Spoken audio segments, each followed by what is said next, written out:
Hola, hola a todos queridos amigos, oyentes y seguidores, muy bienvenidos a un nuevo episodio de Historia en Podcast, episodio 211.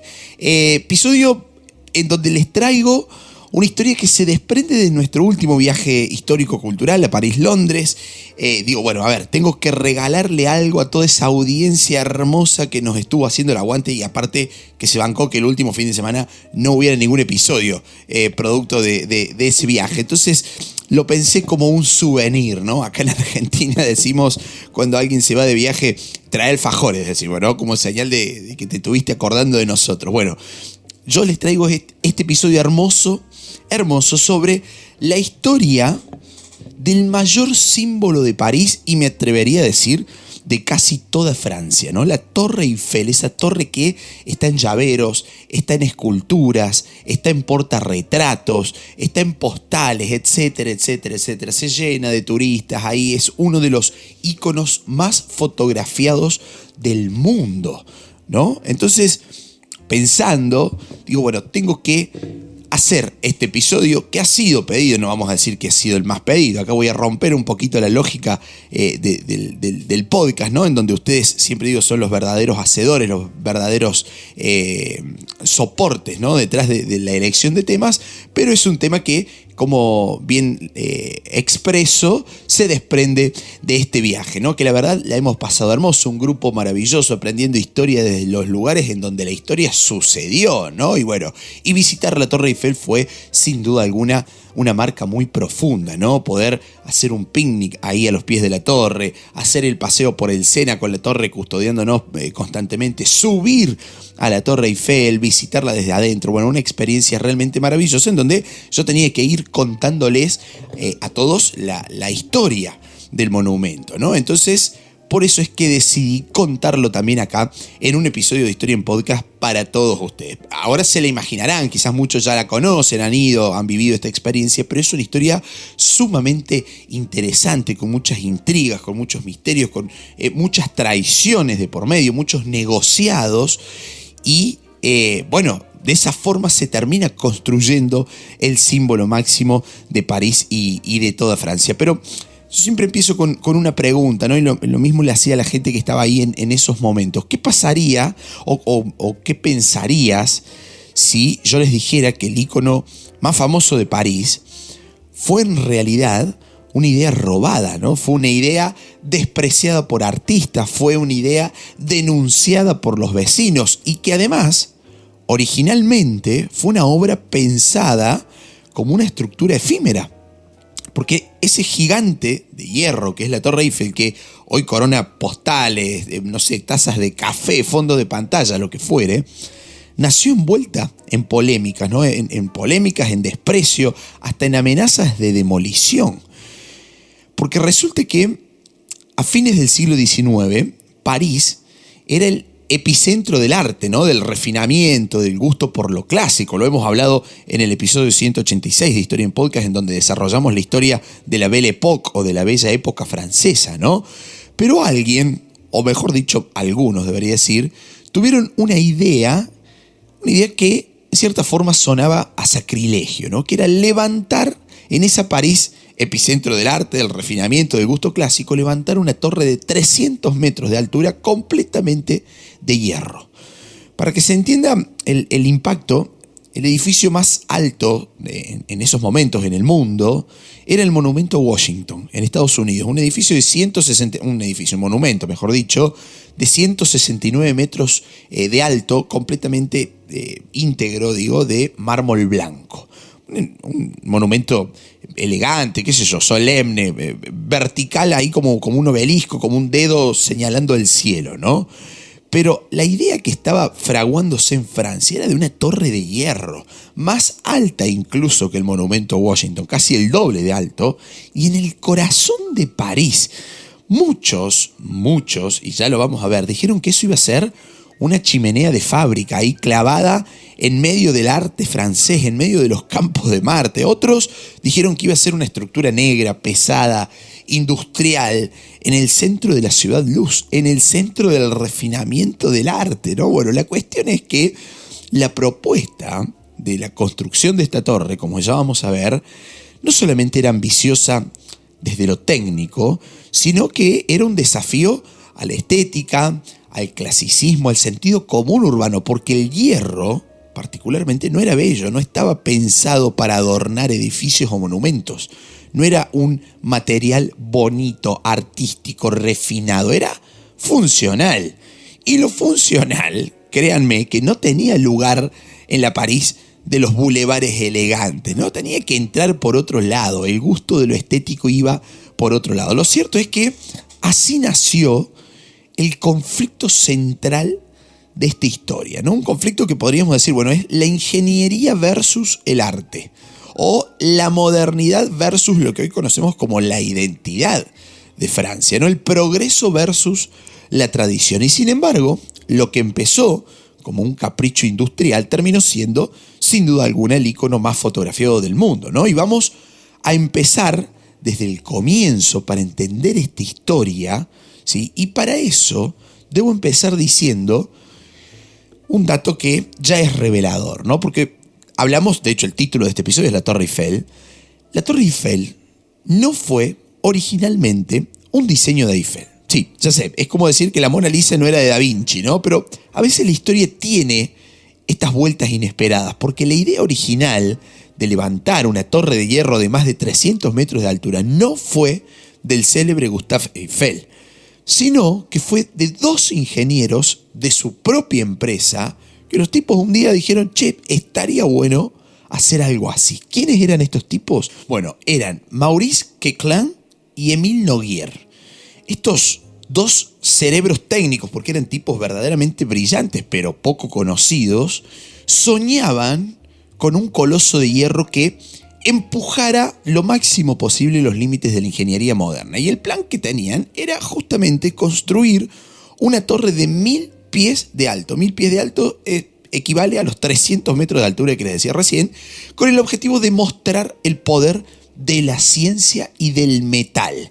El metal, el hierro, que era el material, así en mayúscula, ¿no? El material de finales del siglo XIX. Recordemos la revolución industrial, el hierro, el acero, todos los cambios que habían traído aparejados en el mundo. Entonces, Queclin y Noguier querían construir, diseñaron este plan para hacer una torre de 1000 pies de alto, de 300 metros de altura, mostrando ese poder científico, técnico y sobre todo del material, del metal, ¿no? Del hierro. Una torre sin piedra, una torre sin columnas, una torre sin cúpulas. O sea, era algo que rompía absolutamente todo lo clásico, ¿no? Una torre que solamente fuera estructura, el esqueleto.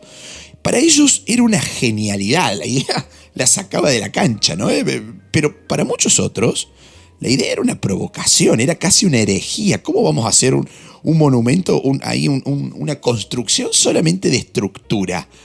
Sin mampostería, sin columnas, sin cúpulas, sin piedra, que era lo que la París clásica estaba habituada a ver y a construir. La cuestión es que los tipos se ponen a dibujar, presentan el proyecto, ¿sí? Y se lo rechazan, porque en un mundo como el de París de fines del siglo XIX, a ver, el hierro claramente era útil, no le estamos quitando utilidad al hierro, pero no era lindo, no era un material bello a la vista, ¿no? Servía para los puentes, servía para las estaciones. De hecho, hay muchísimas estaciones de trenes que se diseñan con el hierro a la vista, ¿no? Servía para las máquinas, pero no servía para embellecer París. Nadie, absolutamente nadie, se entusiasmó con la idea. Solamente ellos. Ellos siguieron porfiando, podemos decir, con esa idea. Entonces supieron que necesitaban algo más que una buena idea. Necesitaban un nombre, un respaldo, una firma que impusiera respeto detrás de ese proyecto. Y ahí es donde entra en la escena el gran Gustave Eiffel. Eiffel no va a ser el padre de la criatura, por decirlo así, sino que va a ser el que le puso el apellido, digamos, ¿no? El que fue al registro civil, lo anotó y dijo, este chiquito es mío, este chiquito haciendo referencia al proyecto, ¿no? Bueno, Eiffel era uno de los ingenieros más, ¿cómo diría?, de los más respetados, de los más renombrados del mundo en esos momentos. Había construido el famoso viaducto de Garabit en Francia, había colaborado con la estructura interna de la Estatua de la Libertad, que se encuentra hoy en Nueva York, pero que había sido realizada en París. también con estructura interna de hierro, y ahí Eiffel tuvo la gran participación, sobre todo en el desarrollo de esa estructura interna. Y si bien Eiffel había participado, no estoy diciendo que la Estatua de la Libertad sea de Eiffel, sabemos que era obra en realidad de Auguste Bartholdi, ¿no? Pero Eiffel había participado en la estructura de la Estatua de la Libertad y en ese viaducto de Garabit que tuvo una importancia radical en la historia de la ingeniería francesa. Pero bueno, Eiffel tampoco se va a dejar impresionar así tan fácil y de entrada, ¿no? O sea, agarra el proyecto, lo lee, lo mira, ve el dibujo, ¿sí? Y no se convence fácilmente. Es más, yo me lo imagino, ¿no? Abrazando a uno por cada lado a estos muchachitos, a Coquelin y a Noguier, diciéndole algo así como, a ver, está bien la idea, está buena, pero si quieren que la torre sea un símbolo, van a necesitar más que solamente vigas y tornillos, ¿no? Va a necesitar estilo, va a necesitar presencia, va a necesitar destacarse, no solamente altura y hierro, ¿no? Hay que darle cierto toque estilístico.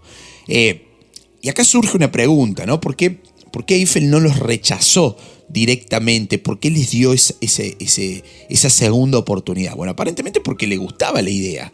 Le gustaba la idea de construir un gigante de hierro en el centro de París, pero todavía no era una idea que lo conmoviera profundamente. Entonces, cuando le traen el proyecto originalmente, les pidió todavía algo más excéntrico, ¿no? Algo que destacara profundamente, no solamente por la altura y el material, sino que tuviera algún estilo propio.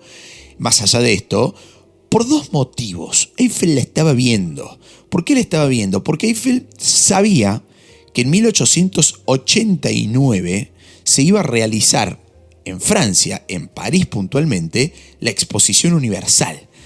La Exposición Universal de 1889 ya estaba destinada para París. Esas exposiciones universales en donde se mostraban todos los adelantos científicos, técnicos, de conquistas territoriales, etcétera, etcétera, que cada gran imperio, que cada gran nación occidental estaba teniendo, ¿no? Entonces, Eiffel dice, che, esto estaría bueno presentarlo como puerta de entrada a la Exposición Universal. Primer punto. Segundo punto, 1889 era el centenario de la Revolución Francesa. Se iban a cumplir 100 años del estallido revolucionario que iba a cambiar la historia de Occidente. Entonces, aparentemente le quedan esos bichitos dando vuelta a Eiffel diciendo, no despreciemos del todo esta idea, por más que no esté linda, que no esté atrapante 100%, pero se le puede dar una vueltita de rosca y podemos presentarla ni más ni menos que para la Exposición Universal, que además conmemorará los 100 años de la Revolución Francesa. O sea, para lograr eso, para lograr ser el souvenir de la exposición de 1889, Eiffel sabía que necesitaba algo espectacular, ¿no? Para ser parte de esa feria, de esa exposición. Entonces Coquelin y Noguier llamaron a un arquitecto. El tipo dijo, sí, somos ingenieros, somos brillantes, qué sé yo qué. Esto tengo un amigo ingeniero, Andrés, que seguramente no le va a gustar lo que estoy diciendo, pero los tipos dicen, nosotros somos bastante más toscos, tenemos que llamar a alguien que nos dé estilo. Entonces llaman a un arquitecto. Pueden que no esté todo de acuerdo con lo que estoy diciendo y esto es personal y me banco después la pelusa, ¿no?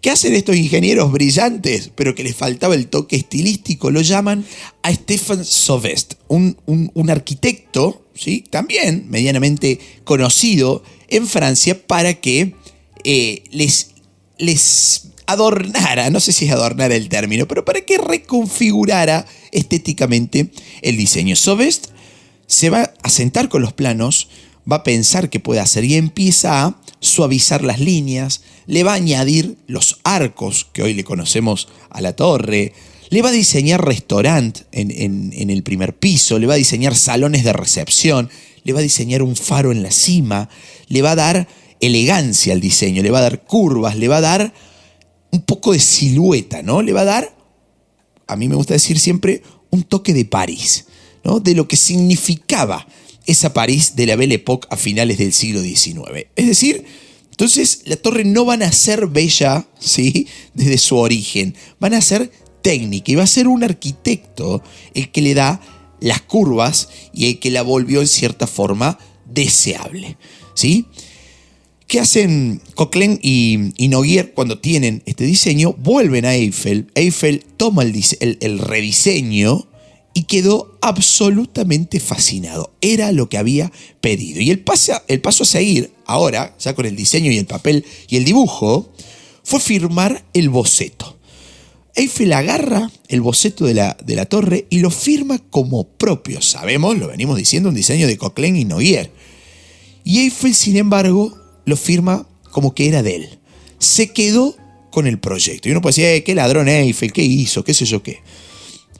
A ver, todavía acá hay discusión, si Eiffel medio que lo ladroneó al proyecto o no. En realidad, antes de firmar el proyecto como propio, se sienta con Coquelin y Noguer y cierra un contrato. El tipo se quedó con todos los derechos de propiedad del proyecto de la torre y a cambio Coquelin y Noguer recibieron solamente el 1% de los costos de construcción cada uno.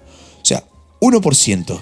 Es como, pongamos una moneda inexacta y una cifra irreal, pero supongamos que la torre costó 100 euros ser construida.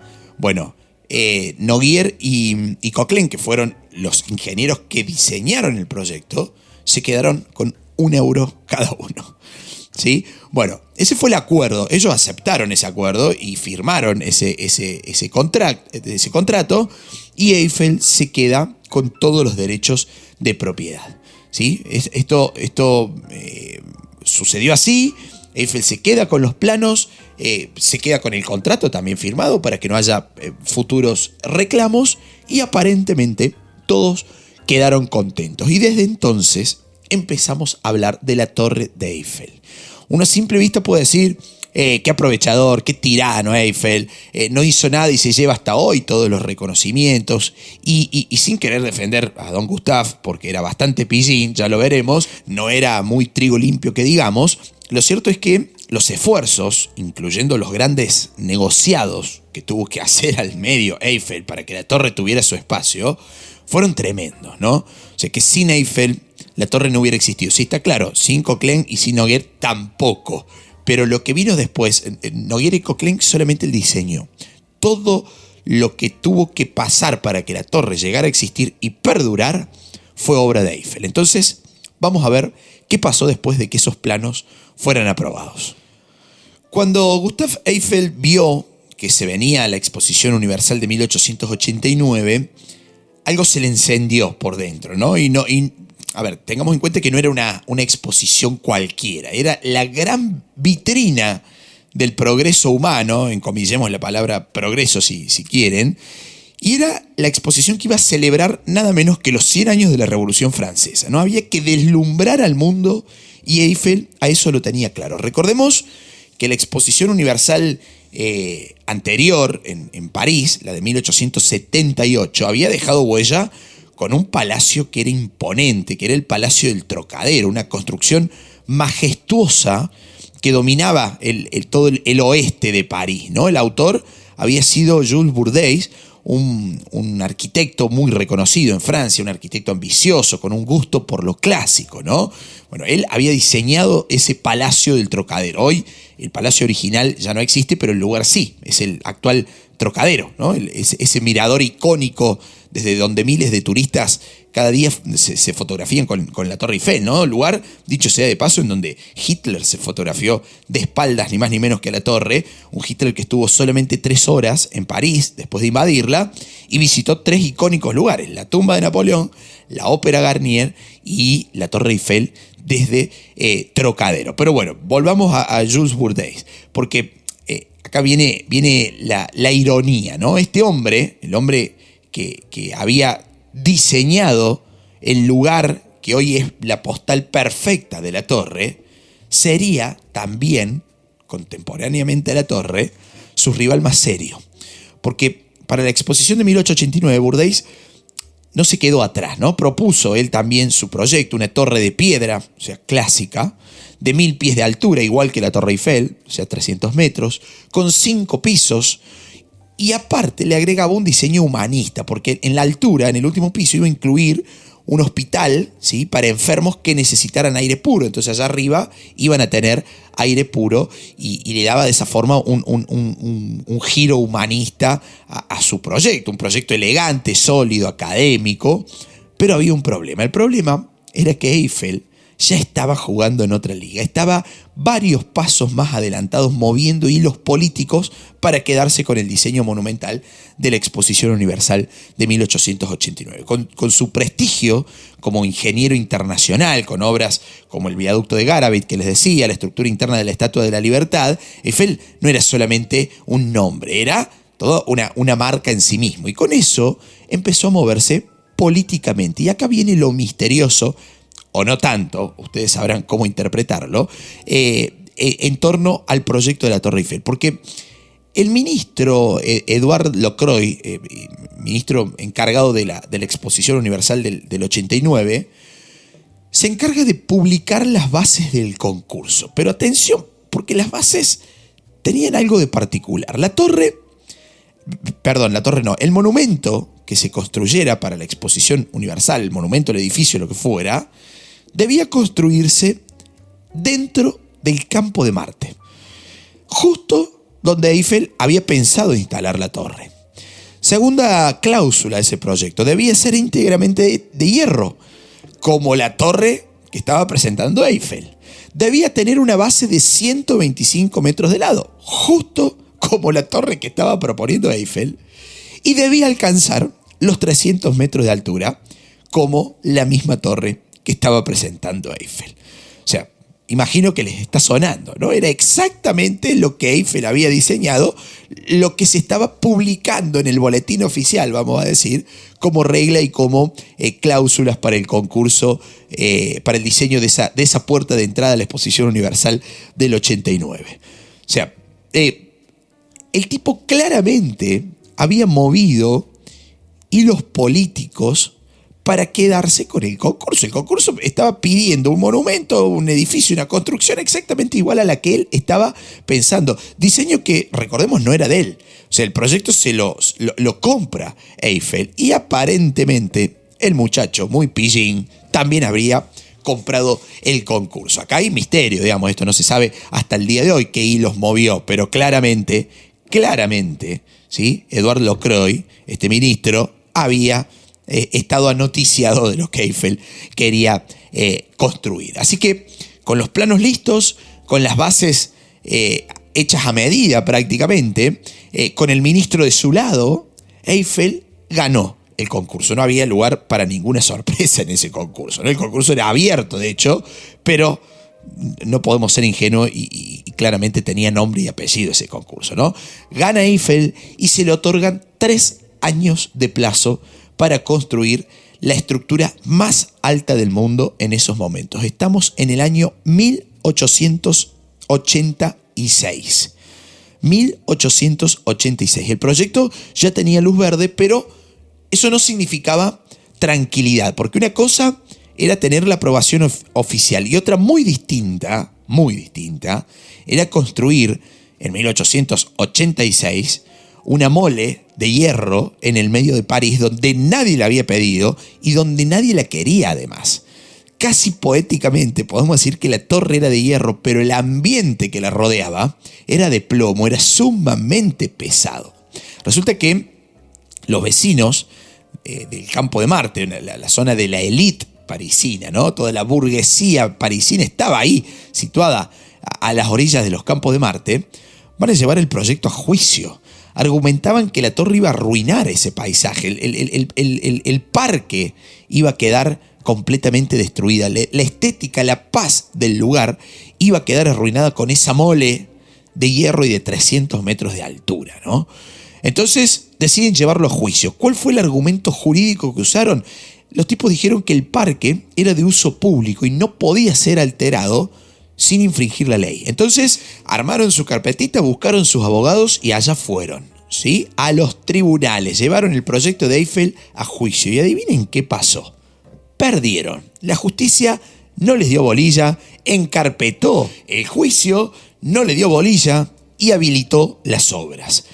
Nos podemos preguntar, a ver, ¿habrá metido mano Eiffel en las decisiones judiciales? No se sabe. Ustedes saquen sus propias conclusiones, piénsenlo, déjenme el comentario acá en el episodio, en Instagram, en donde sea. Pero cuando el río suena, agua trae, decía mi abuela, ¿no? Bueno, la cuestión es que ante el revés judicial para los vecinos llegó la obra. Eso llevó a que se demorara el inicio, ¿no? Ya no va a empezar en el 86 el inicio, sino que va a empezar en el 87. O sea que Eiffel está jugado de tiempo, ya está perdiendo tiempo para cumplir ese plazo de inauguración en el año 1889. La cuestión es que cuando viene ese revés para los vecinos, llega otra oposición a la torre, que fue la oposición de los artistas, de los escritores, de arquitectos, de académicos, que firmaron una carta colectiva para detener lo que ellos consideraban como la monstruosidad de París, comillas, ¿no? La monstruosidad de París. Esa obra que se empezaba a levantar en el corazón mismo de la capital francesa y que ellos no estaban de acuerdo. De hecho, lo llamaban la chimenea de fábrica, la mancha de tinta en el cielo, un atentado visual. Bueno, de esa forma despectiva fue descrita la Torre Eiffel cuando ni siquiera estaba construida, estaba en proceso de construcción. De hecho, cuando empezó su construcción en el 87, se firmó una carta en señal de protesta en el diario Le Temps titulada Los artistas contra la Torre del señor Eiffel. Una carta que decía que era una chimenea de fábrica, que iba a desfigurar el paisaje burgués de París. Iba a romper con el clasicismo parisino. La firmaron incluso personalidades como Alexandre Dumas hijo, como Charles Gounod, como Guy de Maupassant, del cual ya vamos a hablar particularmente porque el tipo tuvo una historia interesante ahí con la torre. Y la verdad que rompía con todo. Hay que darle un poquito la razón a estos muchachos, por más que hoy en día nos guste la Torre Eiffel. No sé, quizás a alguno de ustedes no le guste y también lo puede comentar, pero digo, a ver, visitar París es prácticamente ir a visitar la Torre Eiffel, ¿no? Si vas a París y no tenés una foto con la torre, es como, y medio que no fuiste, te van a decir tus amigos, ¿no? Por más que visites todas las otras cosas que París tiene. A ver, imaginémoslo, ¿no? París tenía templos, tenía Notre Dame, tenía el Louvre, tenía la Sainte-Chapelle, el Panteón, etcétera, Versalles, ¿no? Etcétera, etcétera, etcétera. Y de repente, una torre de hierro, un esqueleto de 300 metros de altura, era medio una locura, rompía con la época, pero digo, me interesa cuando pensaba el episodio, digo, está bueno como para tener una mirada crítica sobre algo que hoy asumimos que es bonito, es lindo, es querido. ¿Quién no quiere la Torre Eiffel? ¿Quién no quiere una foto con la Torre Eiffel? Bueno, no, en realidad la historia por ahí se escribe con muchas oposiciones, ¿no? Y la historia de la Torre va a ser una historia de muchísimas oposiciones. La cuestión es que con 1,5 millones de francos de presupuesto, 1,5 millones de francos como presupuesto inicial, el 26 de enero de 1887 comenzaron las obras de la torre. Y desde el primer día, el desafío de Eiffel con la torre fue triple. Primero, vencer al tiempo. Segundo, vencer el prejuicio, ¿sí?, que les vengo describiendo. Y tercero, hacer rendir el dinero que tenían destinado, porque como les dije recién, el presupuesto inicial era de 1,5 millones de francos, que iban a ser entregados aparte por el Estado francés en 3 etapas, pero pronto se hizo evidente que ese dinero no iba a alcanzar. Eiffel calculó que la torre le costaría en total unos 7 millones de francos, el equivalente actual a 100 millones de euros. No, bueno, ¿de dónde iba a sacar Eiffel tremenda cantidad de dinero? Bueno, ahí la astucia, nuevamente, de Gustave Eiffel vuelve a la escena, ¿no? El tipo hizo algo que iba a cambiar el destino de la torre. Se acercó a Ferdinand de Lesseps. De Lesseps era el encargado del proyecto del Canal de Panamá. Y le va a decir a Eiffel, ¿no? Che, yo te puedo ayudar con la construcción, sobre todo con la construcción de las esclusas del Canal de Panamá. Y lo va a convencer. Y no solo eso, sino que además logró que como adelanto por futuros trabajos de ingeniería en el Canal de Panamá, el gobierno de Panamá le pagara a Eiffel por adelantado 33 millones de francos. 33 millones de francos solamente para Eiffel como adelanto por la construcción de las esclusas del Canal de Panamá. Una cifra que le va a permitir vencer a uno de esos enemigos que les decía recién, que era la cuestión de hacer rendir el dinero. Le permite autofinanciar casi toda la construcción de la torre. Si usted es un oyente avispado se va a dar cuenta rápidamente que a la Torre Eiffel, en parte o casi toda, la pagó el sueño de unir dos océanos. O sea, la pagó ni más ni menos que el Estado de Panamá. Esto sí es un dato que muy pocos saben, ¿eh? O sea, con la plata del Canal de Panamá, que le pagan como adelanto por la construcción de las esclusas a Eiffel, Eiffel agarra ese dinero y construye su torre en el centro de París. Cuestión: con la plata solucionada, con el problema del dinero solucionado, con las críticas siguiendo, Eiffel tenía que vencer el tercer frente, que era el plazo, el tiempo. Empiezan las obras, se empieza a construir. De hecho, voy a estar subiendo a Instagram las etapas, las fotos que tenemos de las etapas de la construcción de la Torre Eiffel. Se usaron 18.038 piezas de hierro pudelado, ¿sí? Todas ensambladas a mano, con 2,5 millones de remaches, ¿sí? Empieza esa construcción. Los cimientos, imagínense ustedes que solamente de cimientos tenemos 12 metros de profundidad, ¿sí? Hubo que hurgar un poquito ahí en la zona pantanosa que había debajo de los campos de Marte, y sin embargo se forman los cimientos para las 4 patas de la torre, que tenían de ancho 125 metros, como dije recién, y se hacen estos cimientos de 12 metros de profundidad. Todo, absolutamente todo, controlado y supervisado milímetro por milímetro por el propio Eiffel, que iba todos los días al obrador. Todos los días iba a la construcción para ver cómo avanzaba la obra. Cada pieza, cada remache, cada junta pasaba por sus ojos. No era solamente su obra, era su apellido el que estaba ahí en juego, ¿no? Y así, contra todos los pronósticos, contra todas las críticas, la torre se terminó en tiempo récord. No en 3 años como estaba pensado. Se terminó en 2 años, 2 meses y 5 días. El 31 de marzo de 1889, Gustave Eiffel subió hasta la cima, izó la bandera francesa y selló el nacimiento del ícono más alto y más discutido de su tiempo. Ícono que, con esa bandera incluida en su punta, llegaba a la colosal altura de 312 metros. Puerta de entrada a la Exposición Universal de 1889, iluminada de noche y, dato importantísimo, completamente roja. O sea, como para callar a aquellos que decían que iba a ser una torre negra, una mancha de tinta en el centro de París, en el cielo de París. Completamente roja. De hecho, en la inauguración que Eiffel realiza de su torre fue tremendamente majestuosa. 29.000 personas compraron entradas en el primer día. Una entrada que costaba 55 euros de hoy, ¿no? Costaba 5 francos de la época. Y en la cima, Eiffel se resguarda una oficina, un cuartito privado, ¿no? Ahí en la cima construye su cuarto privado con el objetivo de ir a tomar el café con sus amigos a la cúspide del monumento más alto del mundo en esos momentos, ¿no? Con sistema de ascensores que funcionaban en oblicuo, no en vertical, con escaleras, bueno, todo diseñado, todo modernista, para darle ese toque justamente de modernidad a una obra que había sido muy, muy resistida. Una obra que contaba además con teatro, con 250 asientos, con restaurantes que se calcula que en su diseño original llegaban a albergar cerca de 4.000 personas, con tiendas.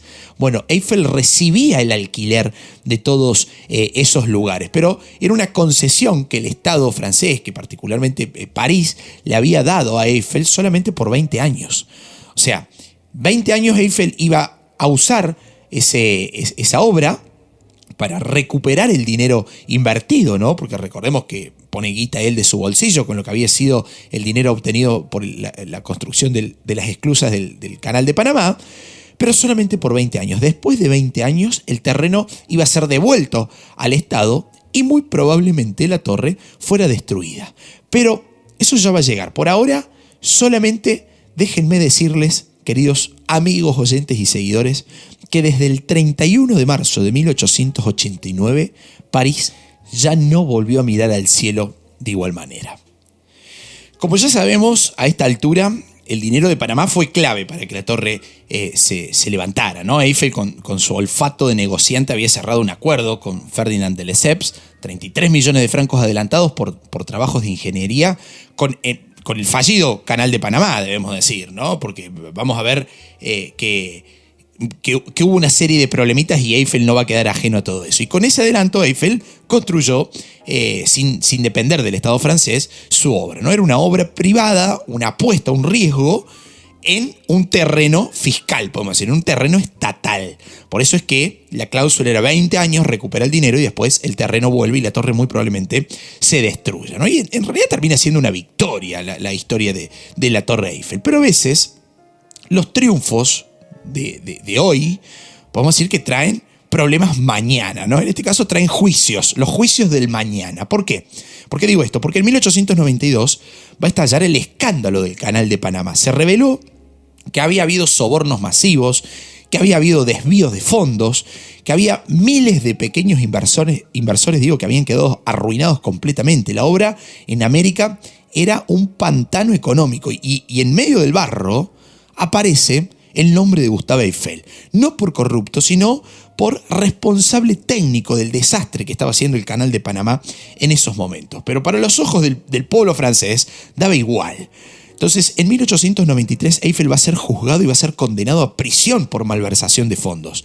Pero Eiffel apeló y va a ser absuelto de ese cargo sin llegar a cumplir la condena, aunque a decir verdad, el daño que le hicieron ya estaba hecho, ¿no? Su reputación estaba en ruinas y la torre, sin su creador, empezó a oxidarse también en el corazón del público francés. Las visitas van a caer.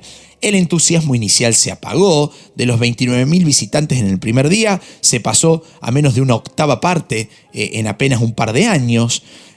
Lo llamativo era que París seguía creciendo, la modernidad seguía su curso y la torre ya no era el símbolo del futuro, ¿no? Era un recuerdo hasta casi diría incómodo y con su creador sospechado de malversación de fondos, ¿no? Entonces reaparece en escena un tipo que ya hemos nombrado, que es Jules Bourdeis. Jules Bourdeis había sido, recordarán ustedes, el arquitecto que había perdido el concurso, ¿sí? Pero que había diseñado en la Exposición Universal anterior el Palacio del Trocadero, ¿no? Y ahora, con Eiffel desacreditado, Bourdeis propone lo que muchos en Francia, en París particularmente, querían oír. Era la demolición de la Torre Eiffel, que volviera el parque, que se borrara esa cicatriz de hierro, como la nombró, del cielo parisino. Y acá hay una historia muy famosa, aunque poco chequeada, ¿no? Que nos cuenta Roland Barthes, en donde dice que Guy de Maupassant, el célebre escritor francés del siglo XIX, era uno de los artistas que odiaba profundamente la torre, y les dije recién que había firmado esa carta abierta en el diario en contra de la construcción de Eiffel. Bueno, este tipo, Guy de Maupassant, aparentemente habría dicho en alguna oportunidad lo siguiente: almuerzo todos los días en el restaurante de la Torre Eiffel, porque es el único lugar de París desde donde no se ve la torre. O sea, era una ironía cargada de sentido, ¿no? Maupassant detestaba la Torre Eiffel, como muchos otros artistas e intelectuales de la época. Así que, aunque digo, no está 100% confirmado históricamente que almorzara ahí a diario, la anécdota representa un poquito ese rechazo estético a la torre y es un ejemplo clásico de cómo un símbolo detestado puede después convertirse en un ícono nacional, ¿no? Y imagínense ustedes cuando Bourdeis propuso demoler la torre, ¿no?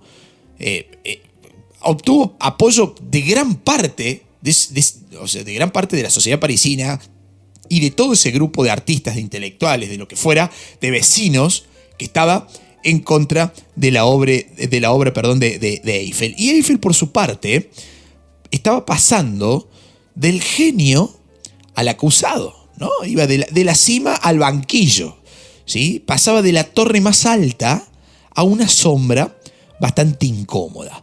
Y el contrato era claro, la torre tenía permiso por solamente 20 años. En 1909 la torre iba a ser desmantelada, desmontada, el terreno iba a ser devuelto al Estado francés, faltaban pocos años para eso. Y la torre estaba teniendo cada vez más los días contados, era crónica de una muerte anunciada, ¿no? Entonces, para Eiffel, que seguía en la propiedad, digamos, explotando la torre, ese lugar tenía que convertirse en algo indispensable. La torre ya no era suficiente con que la torre fuera alta, ni que fuera hermosa, tenía que ser útil. Porque el contrato claramente decía que en 1909 iba a ser desmontada y nadie parecía dispuesto a defender la torre. De hecho, había movida por desmontarla antes de tiempo, ¿no? Y a eso Eiffel lo sabía. Y por eso empezó a pensar en una torre que se adaptara a los nuevos tiempos. Una torre con nuevos usos científicos, como por ejemplo una estación meteorológica para estudiar el clima desde las alturas. O en su defecto, un punto elevado para experimentos de presión atmosférica, de gravedad, de velocidad del viento. O sea, si la torre ya no emocionaba, al menos que sirviera. Y quizás con eso se evitara su desarme, su desmantelamiento. Se van a hacer algunos experimentos de ambos tipos, ¿no? Estación meteorológica o experimentos de presión atmosférica, de gravedad, de velocidad del viento, pero todavía nada emocionaba, ¿no? Todavía la utilidad seguía muy lejos. Eiffel era un apasionado por la ciencia, ¿no? De hecho, durante la construcción de la torre mandó a grabar los nombres de 72 científicos, ingenieros y matemáticos franceses en la misma torre, ¿no? Nombres que se encuentran hoy en relieve en letras doradas en la galería del primer piso del monumento, una inscripción que es un homenaje a las figuras destacadas de la ciencia y de la técnica francesa de esa época. Entonces, el tipo, siendo un amante de la ciencia, haciéndole un reconocimiento a la ciencia, tiene que darle una vuelta científica a la torre. O sea, tiene que encontrarle utilidad científica a su invento. A su invento no, al que terminó siendo su invento, pero que en realidad originalmente no lo era, ¿no? Ya lo sabemos a esta altura. Y cuando parecía que nada sucedía, que nada iba a salvarla, justo ahí apareció un nombre que iba a cambiar su destino, que fue Gustave Ferrier. Gustave Ferrier era oficial del ejército francés y era especialista en radiocomunicaciones, un campo novedoso para esos momentos. Y Ferrier entendía algo fundamental. Cuanto más alta fuera la antena, mayor iba a ser el alcance de la señal. Y ahí se prende la lamparita. Eiffel sabía que tenía la estructura más alta del planeta y aparte no estaba ubicada en cualquier lugar, Se ubicaba en uno de los extremos de los campos de Marte. Y en el otro extremo de los campos de Marte, no sé si sabrán, se encuentra la escuela de la Armada Francesa. O sea, todo era utilidad militar. En una época que si bien es conocida como la Belle Époque, sabrán aquellos seguidores del podcast y quienes escucharon el episodio de Belle Époque y de Primera Guerra Mundial, la Belle Époque, así como fue esplendorosa y adelantos y no sé cuánta cosa, fue de la mano con un proceso que duró igual cantidad de años que la Belle Époque, que fue la paz armada. Los estados, los imperios occidentales sabían que más temprano que tarde se iban a agarrar a las trompadas, a las piñas, por la obtención de territorio. O sea, se iban armando, iban preparándose para una guerra que todavía no llegaba, pero que iba a llegar. ¿Sí? Y había que estar en la vanguardia tecnológica y militar. Y las radiocomunicaciones, vaya si eran la vanguardia tecnológica y militar, ¿no? Entonces, ese giro de rosca, esa vuelta de tuerca, va a ser la que le termina dándole una especie de respiro a la Torre de Eiffel, ¿no? Porque, donde los artistas estaban viendo una monstruosidad, Gustave Ferrier, oficial del ejército francés, estaba viendo una oportunidad.